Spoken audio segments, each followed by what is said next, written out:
India's urban landscape is changing rapidly and cities are battling issues, be it air pollution in Delhi or water crisis in Bengaluru. Now, this brings forward the urgency for better planning to ensure a decent quality of life for everyone. Welcome to the Urban Agenda. Today we have a very special guest, Prakash Mathur, who has recently authored this book, Changing Paradigms of Urbanization, India and Beyond. We are privileged to have Mr. Mathur with us. He is well regarded as a leading urban scholar, and for all the right reasons. He has a notable career at the United Nations, has been a key advocate for global urban initiatives with UNDP, UN Habitat, World Bank and Asian Development Bank. In India, he has played a pivotal role in urban policy and planning, and is currently a visiting senior fellow at CSEP Research Foundation, and also is associated with the Global Cities Institute, University of Toronto. Mr. Mathur, welcome and congratulations on putting decades of useful experience in this very one important volume. It's a pleasure to have you. Thank you so much for this long introduction. Okay, let me quickly ask you the very first question, which is actually very surprising to whoever has been following urbanization and the population shift. We believe that 800 to 850 million people, or half the country's population, will be living in cities by 2047, 2050, take that date. You agree to that, but you also say that we are actually not urbanizing rapidly. What is this paradox? Both the statements are right. We are not urbanizing rapidly, and we would certainly be reaching anywhere between 800 to 820, 830 million people by the year 2047. When I say we are not urbanizing, we are using the overall measure of average urban growth for less developed countries over the decades, and positioning India where it is in terms of ranking along this measure. You would be surprised that even for one decade, India's rate of growth has exceeded the average for the less developed countries anytime after 1950. Our highest rate of growth was 1970 to 80 and 80 to 90, when India really, urbanization really rose by 3.7, 3.8% per annum. But rest of the time it has been less than 3%, less than 10. So it is factually that case. The narrative of which you are quite right, narrative being that India is urbanizing rapidly, I think there is some confusion between the scale of growth and the rate of growth. Surely we add roughly about 9 to 10 million people every year, and that perhaps gives the impression that India is rapidly urbanizing, but that is not the case. The second is that if you take the projections done by the United Nations, you will find that between the year 2022 or 23 to 47, India would be adding roughly about 330, 340 million people, and it is at that time India will be 50.8, 50.9%. It could be 51, it could be 49. Living in cities? Yes, by the year 2047. This transition is going to take place anyway. In fact, demographics is one of those sciences where things happen irrespective of what policies we follow. There have been very few countries that have been able to regulate it in any way. The bigger challenge for us at that time, or during these 25 years, is how to ensure that this transition from a lower middle urban economy that India today is to an upper middle urban economy that India would be in 2047. Or hopes to be. Or hopes to be. How to ensure that this transition is productive and sustainable and inclusive. That is the biggest challenge that India faces. That we face. So then my next question to you is, what are the challenges that our cities are facing currently, and what do you think needs to change for us to transition to becoming a upper middle urban economy and ensure a quality of life to everyone, which we are missing? Several pieces are missing as of now? Is it giving more power to the cities, more resources? What is it, Mr. Mathur? I think there are two sets of questions. One is, what is it that we need to do at the macro level to make this transition productive and sustainable? Now, India is not really one country in respect of levels of urbanization. There are states which are still low urbanized states. There are states which are lower to middle. There are some which are really middle. We can say that they have already reached plus 50% of their output states.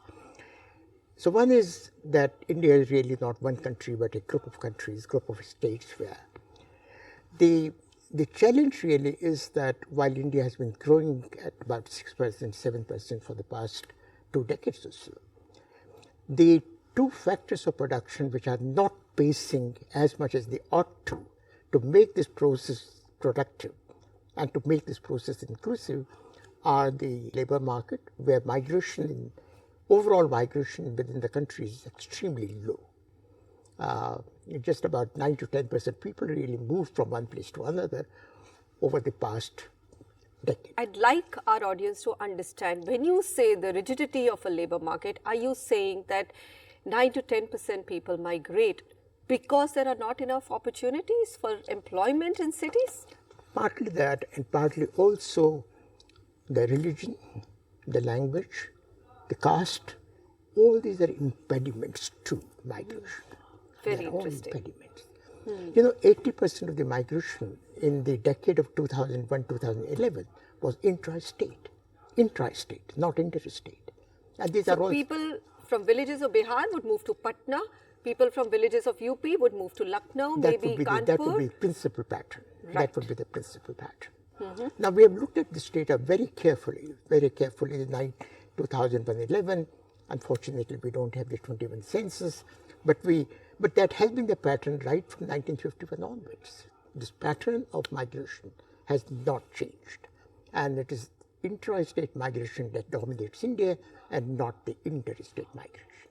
So you will see these. We don't know how to promote this now. But it's a very big problem to solve. That would be, but look at also, just giving you one example of COVID-19. There was a call from several chief ministers that we are going to bring our people back to their state. Now it is this frame of mind that I'm concerned with my people, taking them out of the COVID-affected areas, but not really population in general. Now, this is just one very simple example that we saw that. Okay. And possibly there are many more similar examples. Likewise, the land market. We don't have the titles, yes, presumptive title, we have not even tried to discuss a conclusive title of a property. Presumed to be yours, that's it, but not a conclusive title. You try and buy anything. This is one of the most difficult part.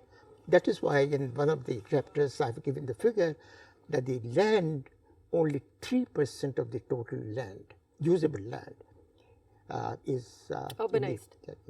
Is urbanized. Yeah, that's right.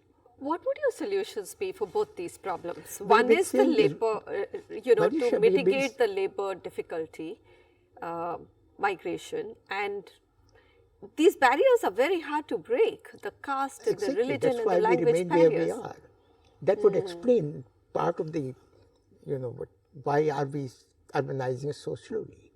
Okay. And despite all the states claiming that we've made land transactions easy, on ground that's really not happening. I mean, we are not even being able to unlock Delhi land or rural area lands because land pooling is simply not seeing the light of day. Let's then come to the other issue, Mr. Mathur, which is the power in the hands of municipalities, right, or a mayoral system. The 73rd Amendment has actually worked reasonably well. Panchayats are more empowered today, but cities are something that state governments do not want to leave the reins of at all. They want to control cities while not do much for cities. How do we solve for it? Should next 5 years of the new government be focused on implementing in spirit the 74th Amendment? And is it possible, looking at our federal structure? You're absolutely right. You're absolutely right that the 74th Amendment has not moved a bit. That is absolutely right. Maybe in terms of the elections, yes. Maybe in terms of the representation of women on the local councils, yes. But these are perhaps the only two constituents of the 74th Amendment which have been acted upon. We have the 16th Finance Commission. Dr. Panakari has just taken over. He faces a tremendously, a very challenging time at this time. You know, the 5 commissions before the 16th was set up, beginning with the 11th Finance Commission to the 15th Finance Commission. They all have been increasing the grant in aid for municipalities. Correct. They've been increasing. And not just increasing marginally, very substantially. Their share of the recommended grant in aid by the 11th Finance Commission in the total revenues of the municipalities was roughly about 2%. By the time we came to the 15th Finance Commission, the share of the recommended grant in aid for municipalities had risen to about 10.8, 10.9%. But you know, the mystery here is that the overall municipal revenues, they remain 1% of the GDP even today. It has been a zero-sum game. It's a zero-sum in the sense that the Finance Commission gives them money, their own effort to raise revenues decline more or less in the same proportion as they receive the grant in aid. So it's a zero-sum game. And one of the biggest challenges that the 16th Finance Commission would face is how to move the needle from 1% to, even if they can move it by 1.2, 1.31, that would be a great achievement. But this is not the only challenge that they face. Over time, we are seeing a tendency on the part of the Finance Commission to tie up grants to specific sectors like water, like solid waste, like drains and so on. They've been tying up. What does it mean? That means that the municipalities themselves do not know how to prioritize their main functions, which are really to provide these functions. So the way the grants have come in over the past 25 years, it's exactly 25 years now, the autonomy of the municipalities has dipped further compared to what it used to be before these different clauses of this Finance Commission. The balance sheets are getting worse, you mean? Their autonomy has dipped further. So that would be a very big challenge for the 16th Finance Commission. I'm repeating this point because Dr. Panakari, when he was with the Niti Aayog, and if you read the chapter 7 on urban development, one of the things that he talked about, and very positively, that we should empower municipalities and we should give them greater autonomy. So I think if we moved in that direction, I think we would have solved some part of the problem that 74th Amendment in general, but municipalities have faced since then. Mr. Mathur, thank you so much for being here with us. I mean, I could do a full 1-hour conversation, but I think we've covered some of the most important observations, completely backed by research, as an urban thinker that you have put into this book. Thank you. Thank you so much, and enjoy being at the NDTV platform. Delight.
crisis that the IT capital of India is grappling with, Bangalore Water Supply and Sewerage Board has imposed a 10% reduction in water supply for consumers utilizing over 40 lakh litres of water per month. Now, this is not for households, but it will affect large office parks and commercial establishments starting 10th April.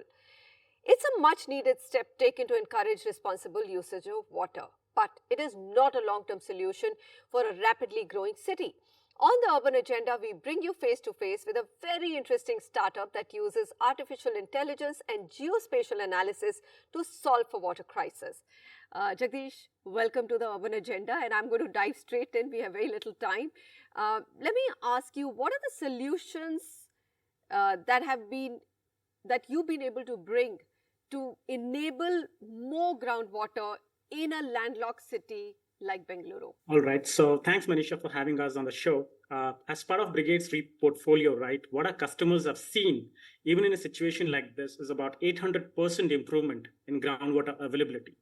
That's thanks to the plug-and-play solutions that we basically have. While improving the groundwater quantity, what we have also done is reduce the TDS as well as improve the water quality by leaps and bounds as well for our customers.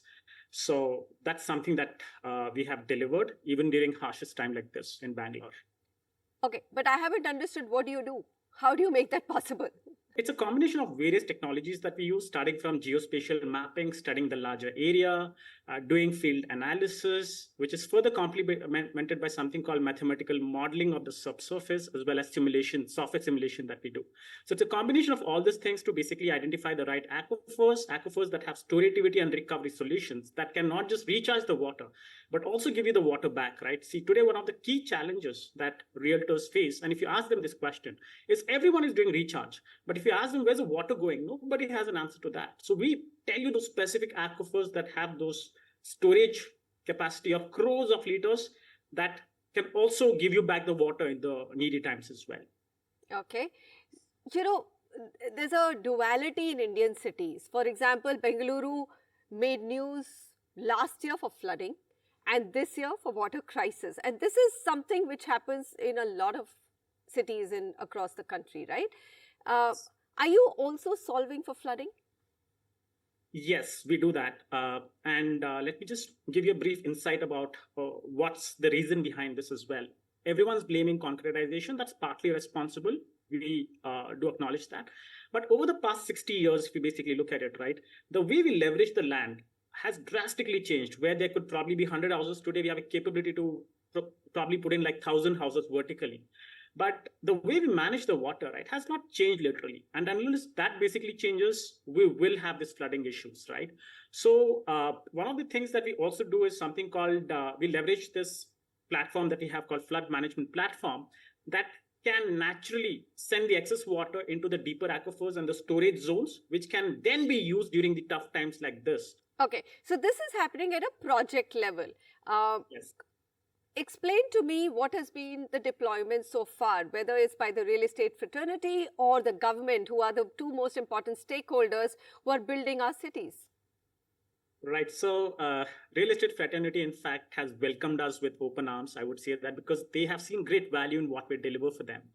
Reducing the number of tankers, improving the IGBC ratings, improving the recharge rates by 800%, solving the flooding issues, seepage, basement uplift are some of the values that we have delivered to them.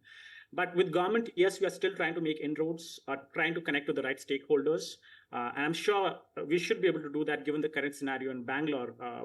And once we do that, we'll not only create smart cities, but also sustainable cities. Okay.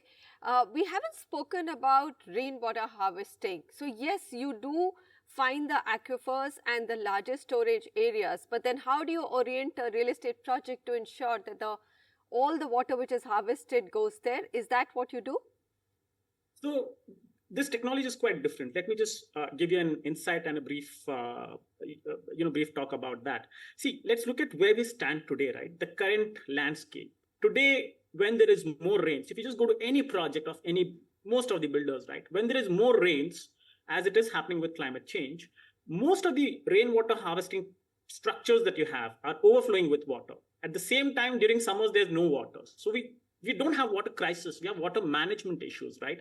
So until unless you create those structures that can store large quantity of water, and then you connect that to those specific aquifers that have, through filtration, connected to those specific aquifers that have some really nice storage zones that are non-leaky in nature, where the water can be sent and then retrieved, we will always have this recurring issue of water crisis. Well, all the power to you and your team, and I hope there's much larger deployment. You are in Bengaluru, the city is facing water crisis, and I hope more people call you to figure out how to recharge their aquifers, their groundwater resources, and make that problem go away forever. Thank you. Thank you so much, Manisha. Pleasure. We are anchoring our hopes on innovation and tech-based solutions to address the pressing issue of water management for India's growing cities. We are at the start of a very harsh summer. Thank you so much for watching, and goodbye.